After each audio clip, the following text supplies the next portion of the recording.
There's this whale in the Pacific, somewhere in the Pacific, which is the loneliest whale in the world. It travels alone, not with other whales. Whales migrate in shoals, in large groups, but this whale is all alone. It has been alive for decades, but it has not found a mate as yet. And there's been so much research on this whale. There are books inspired by it, documentary movies inspired by it, because humans have felt a connection with this whale, which is the loneliest whale. And why is this whale the loneliest whale? Because nobody is able to listen to it. Because it emits a sound at 52 hertz, and it's called the 52. And because it emits a sound at 52 hertz, while all other whales emit their communication happens at a frequency of 20 to 25 hertz. Therefore, it is beyond the listening or hearing frequency of all other whales, and therefore this whale is lonely. It has no friends, it has no mates. Why am I telling you this story? Because a lot of us feel unheard at times. We feel that there's no friend. Sometimes we feel lonely. And as leaders go on to the top, they get more and more lonely. They say that it's the loneliest at the top. But it is not lonely. It will not be lonely for you if you listen to others and you are ready to be listened to. If you're ready to talk to others, ready to allow yourself to be listened to, and you will be listened to when you are ready to listen to others. Today, I'm going to talk about why listening is important for leaders.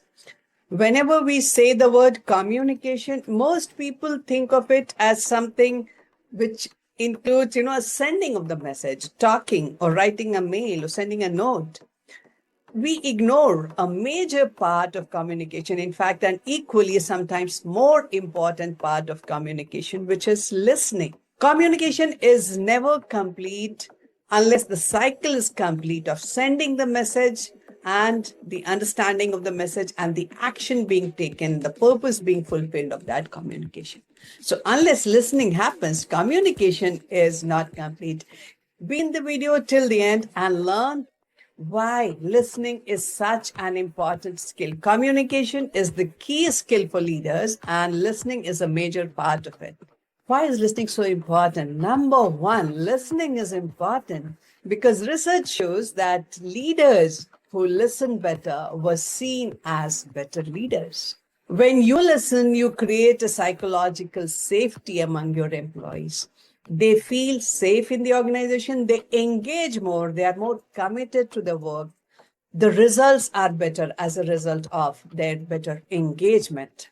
Better listening by the leader is related to the employees feeling better, their well-being. The feeling of well-being is better when the leaders listen more. When the employees feel listened to, their feeling of well-being is better. Third, when employees are heard, when they're listened to, they share their ideas, they share their thoughts. Innovation and creativity happens more when listening is allowed, listening happens in that, or speaking is encouraged and listening is happening in the organization. You know what? I'll share with you shocking examples. Richard Fuld, who was heading the Lehman Brothers when the 2008 crisis happened. We were shocked. We couldn't believe that an organization like Lehman Brothers, with the kind of financial clout that it had, could ever fall down. I went and dug deeper. I love doing research. So I was trying to find out, and especially from the behavioral point of view, I tried to understand what was happening and what was going wrong. And reading various articles, I found out that Richard Fuld was a person who liked to take his decisions by himself. Messages were coming to him. There were voices within the organizations which were warning him about the subprime crisis. But Fuld decided not to listen because he wanted to make the decisions all by himself, not listening to others. And such a huge crisis happened for Lehman Brothers. Another closer home. Chanda Kochar, again, when this happened, I'm very interested. I wrote a case study on this. And I found out that Chanda Kochar at that point in time, people close to Kochar were trying to tell her not to bypass this rules and how it is going to affect her and the company when certain rules were being bypassed regarding the funds that she and her husband were going to use. And again, Chanda Kochar was somebody who liked to work alone and decided not to listen.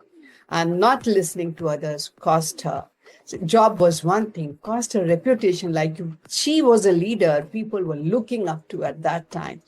Such a high-flying leader, brought so many laurels to her organization and so much success, but not listening can be very costly. That takes me to the second point of decision making. How do you take decisions? Do you take decisions all by yourself? If you're taking decisions all by yourself, not listening to other voices, your decision may be biased. It may be affected by so many biases in decision making.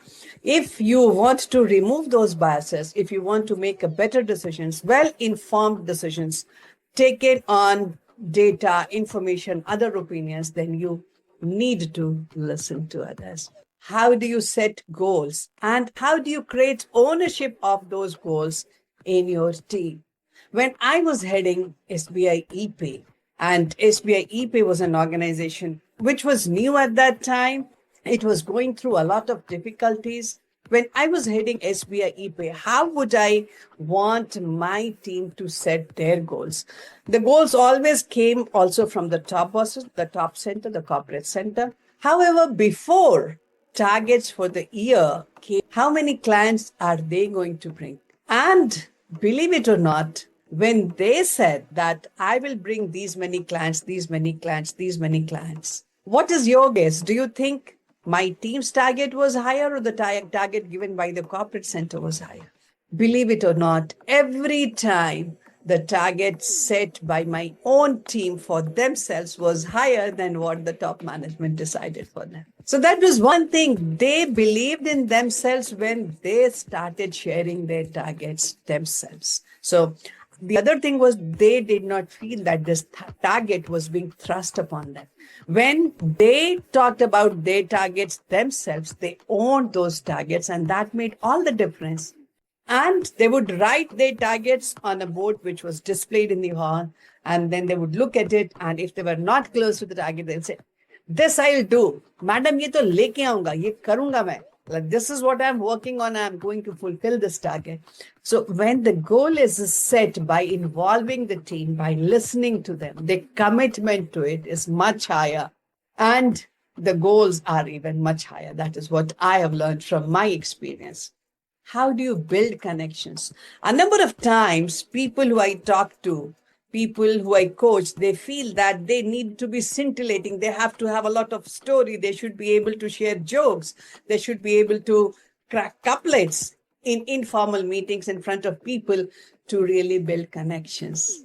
The most important thing through which you build connections is through listening, not through talking. Yes, talking is important, asking a few questions, but this world is yearning for more and more listeners. How do you feel when somebody listens to you? It is the best compliment that you can pay to anyone when you listen to them and listen deeply. That is how you build connections. And the next level of this is that when you're able to listen to others deeply and sincerely, you build trust with them. You don't have to ask people to give their business to you. When you have built a connection and you've built trust, they will come and give their business to you. You won't need to ask them for business. That is the value of trust. In organizations, we often see that there is conflict. There will be when there is more than one person working. There will be conflict. It's natural and normal to have conflicts, and conflicts are not always bad. Conflicts may be good.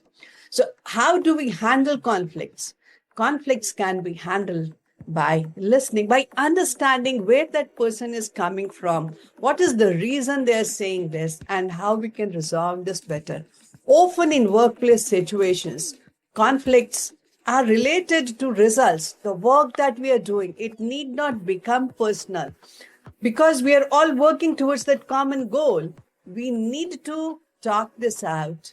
We need to listen to people, understand why they're saying what they're saying, and then this will be a much, you can just tell the team, the persons with whom you are having conflict, or if your team members are having conflict within each other and you want to get it resolved, just ask them to sit together and set a system of how when one person speaks, the other listens, and teach them how to listen, which I'm going to share with you later. What are the active listening techniques?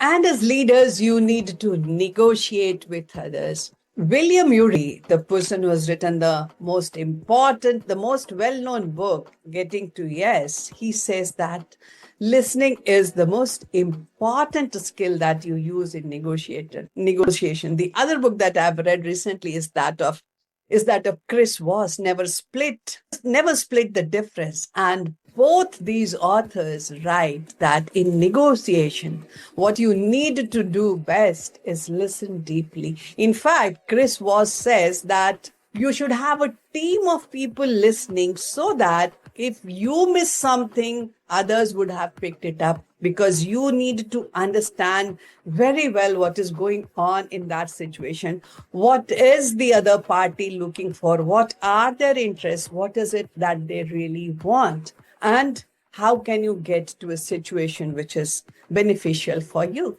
So for that, you need to listen. So for negotiation also, apart from speaking, the more important skill is listening. Next, influence. How do you influence people? We often feel that by giving a very energetic speech, by giving a pep talk, we'll be able to influence people.